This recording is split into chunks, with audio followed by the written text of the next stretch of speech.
Praise the Lord. Right, you remember what we have been doing in this series. We have been teaching about the Bible, and we have learned that what makes the Bible unique is the fact that the Bible houses the revelation of God, and that revelation is shown for us in the face of our Lord Jesus Christ. So what makes the Bible the Bible? Why the Bible is unique? Why the Bible is in a class of its own? What makes the Bible powerful?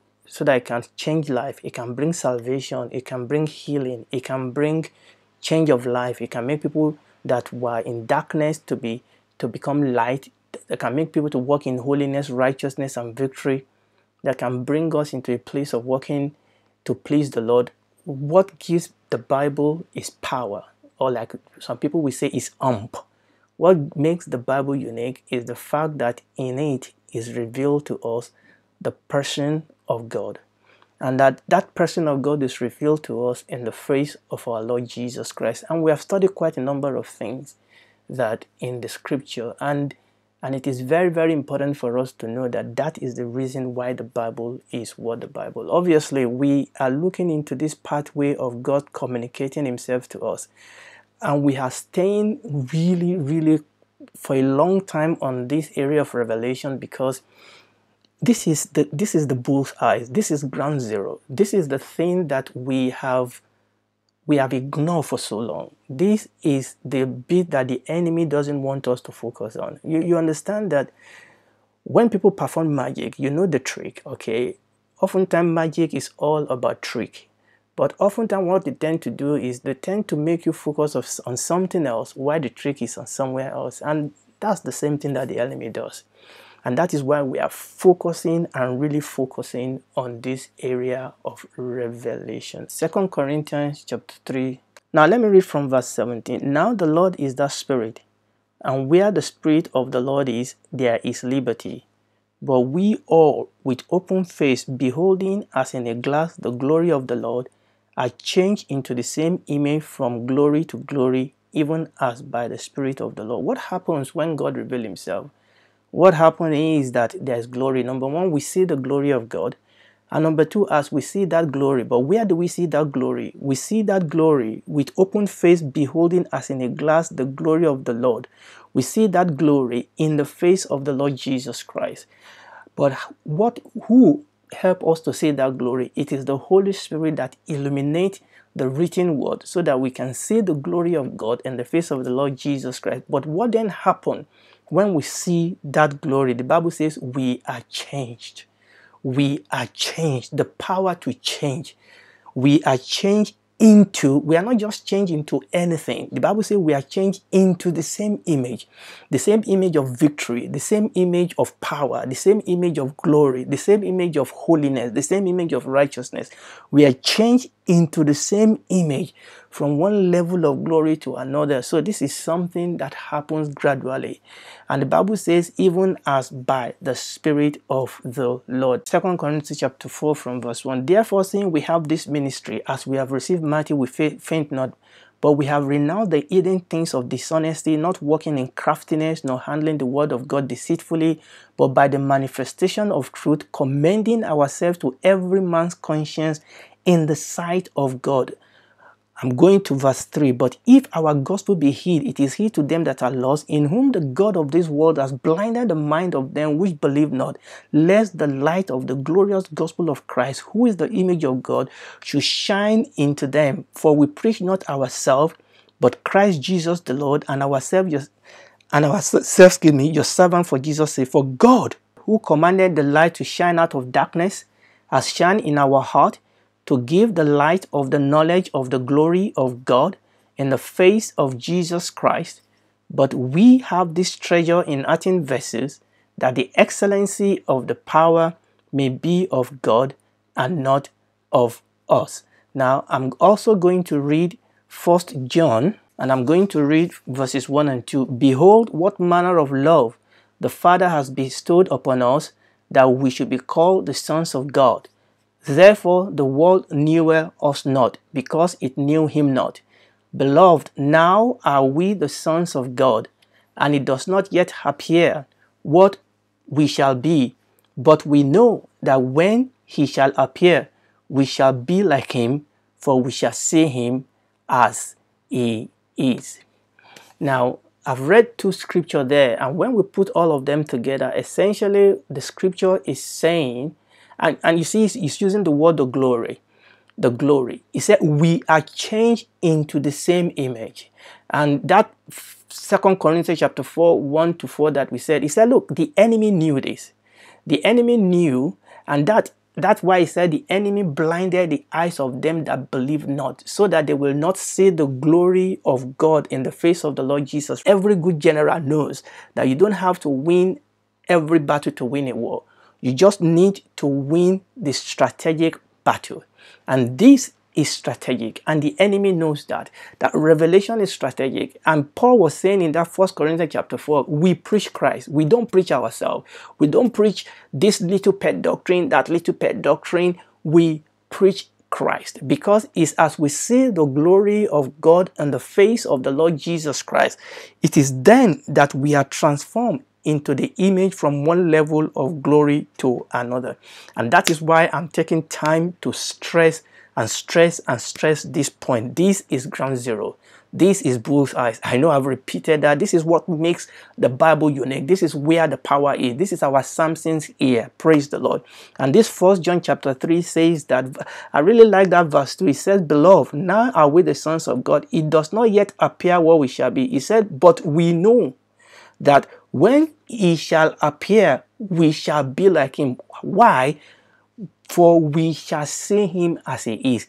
We shall see him. In other words, this is where it is very, very important for us to understand. He said, when he appears, we shall see him.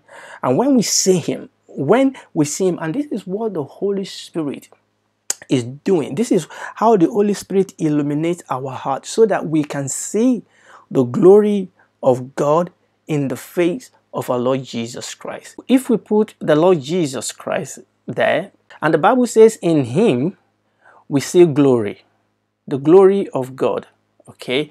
Because the Lord Jesus Christ is the perfect image of God.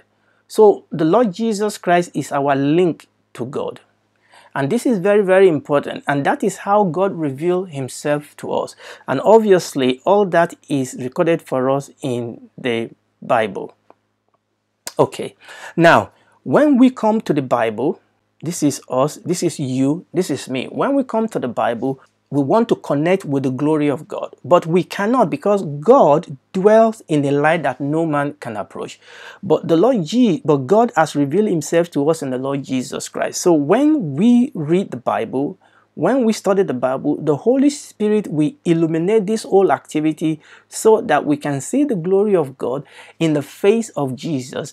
And that is where the power is. I want us to read Exodus chapter 3 from verses 10 to 15. The story we are going to read here is a very popular story. This was when the Lord Jesus encountered Moses and told him that he's going to send him back to Egypt to deliver the children of Israel. So let's read that together.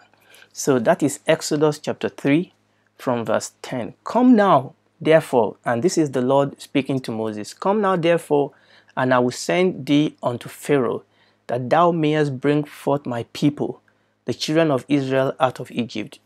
And Moses said unto God, who am I that I should go unto Pharaoh, that I should bring forth the children of Israel out of Egypt? And he said, certainly I will be with thee, and this shall be a token unto thee that I have sent thee.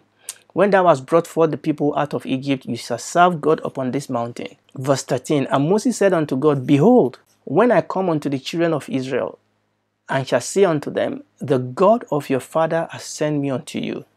And they shall say to me, what is his name? What shall I say unto them? And God said unto Moses, I am that I am.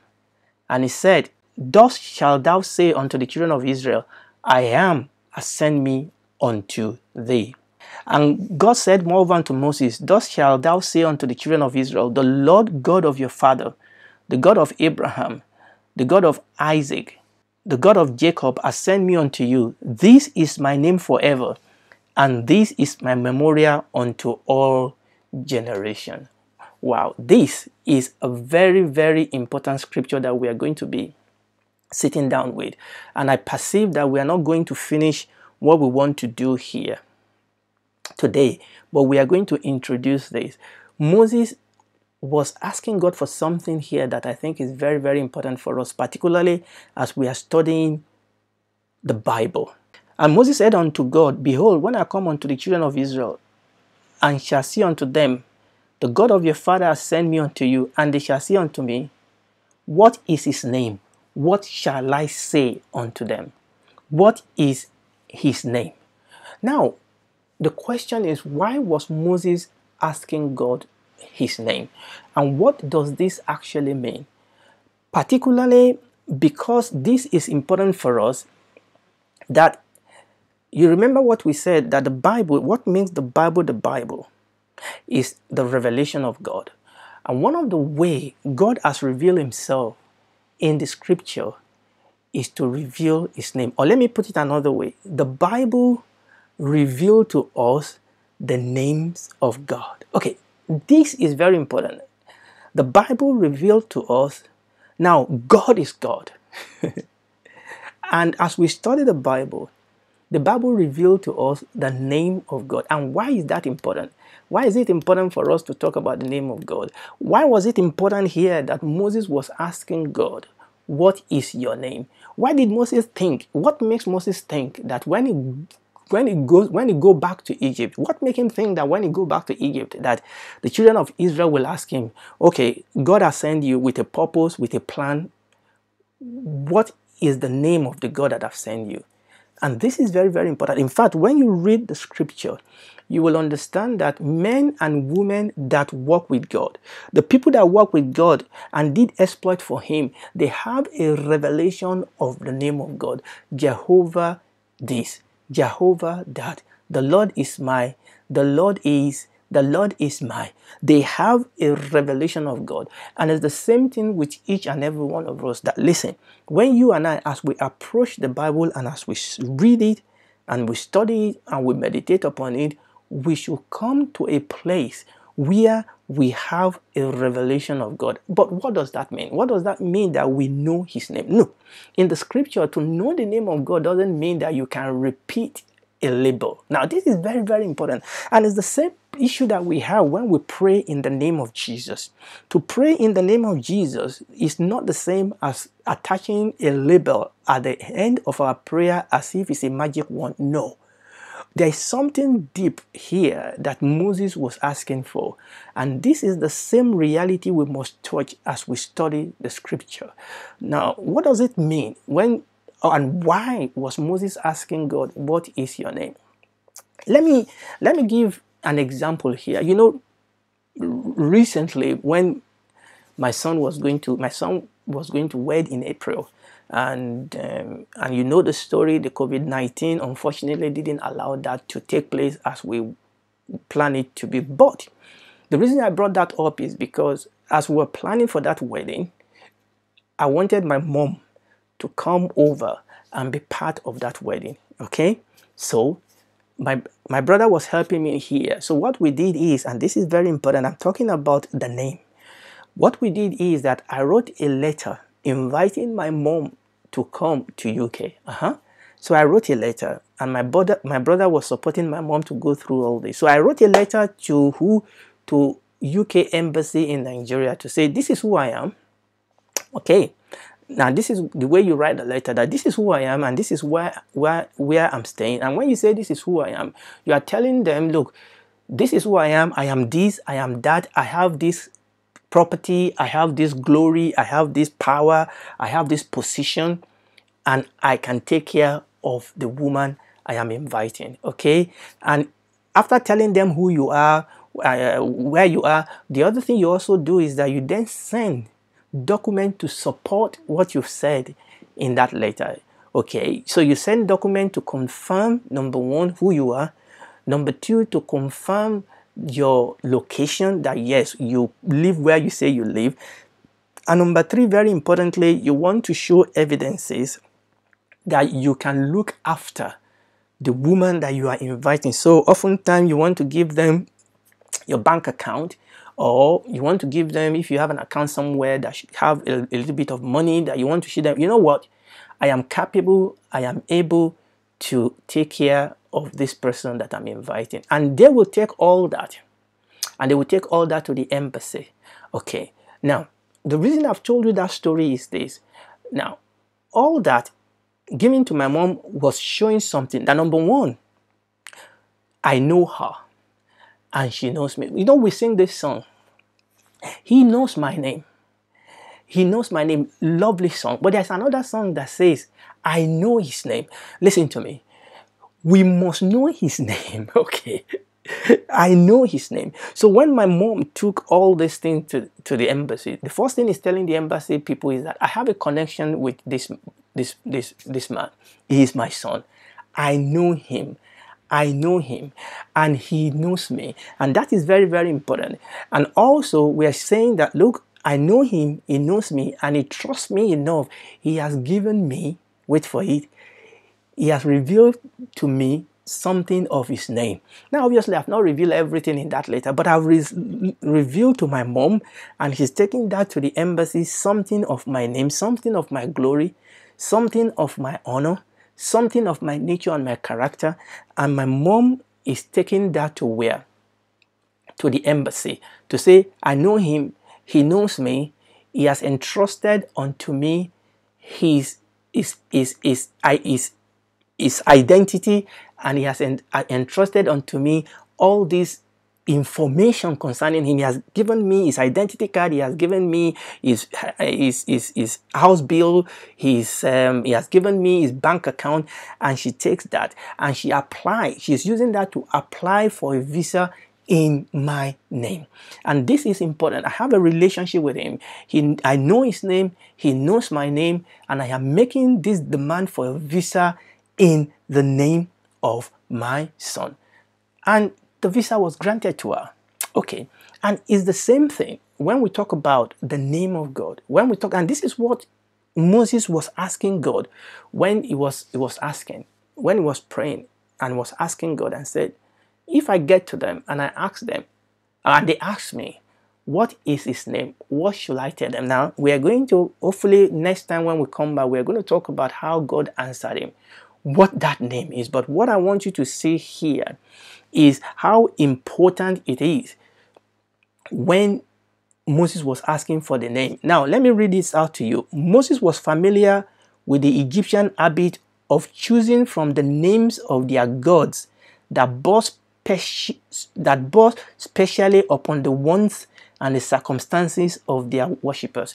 Moses grew up, even though he was Hebrew, but he grew up in the Egyptian culture. Moses knew that everybody understands that for you to know the name of a God is for you to have a revelation of the nature, the character, the glory, and the honor of that God.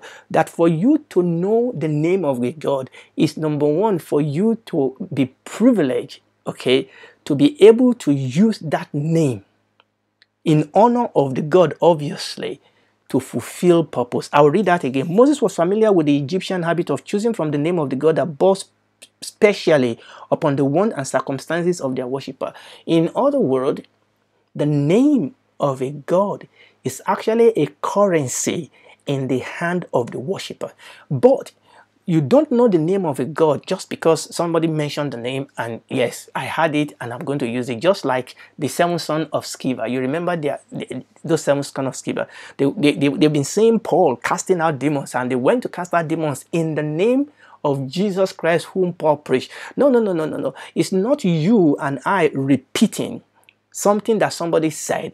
It is the fact that to know the name of a God is the fact that you have a revelation that the God has revealed something of his inner working unto you, and that revelation is actually a currency that meets the need in the life of the worshiper. And that is what we see in the scripture, that when we go into the scripture, we see revelation of the name of God, and progressively in the scripture, God reveals something of his name to his people. So this is very, very important for us to understand. And that was one of the reasons why Moses was asking God. This is one of the reasons why he was thinking ahead. This is why he was saying, look, if I get there and I say God has sent me, they will ask me, what is his name? In other words, have you had an encounter with him?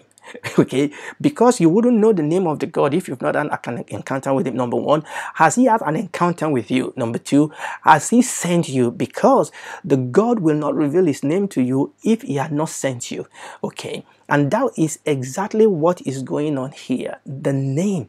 And the Bible, when you read the book of Proverbs chapter 18 verse 10, the name of the Lord is a strong tower, the righteous runneth into it and is safe. The name of the Lord is a refuge. That is what he's saying there. The name of the Lord is a place of complete safety.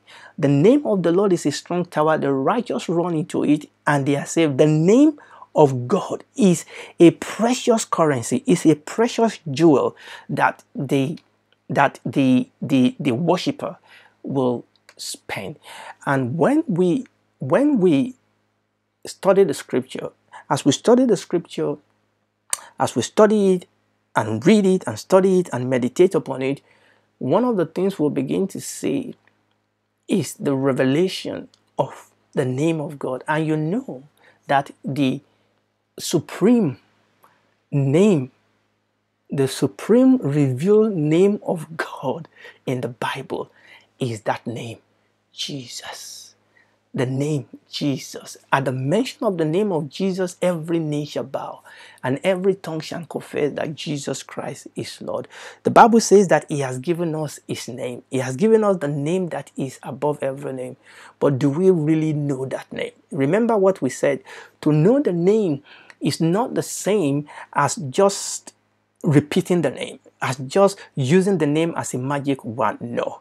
To know the name is to have a revelation of the character, of the power, of the glory of Jesus. And as we have that revelation, now we can then take that name. Number one, we are changing to that name, okay?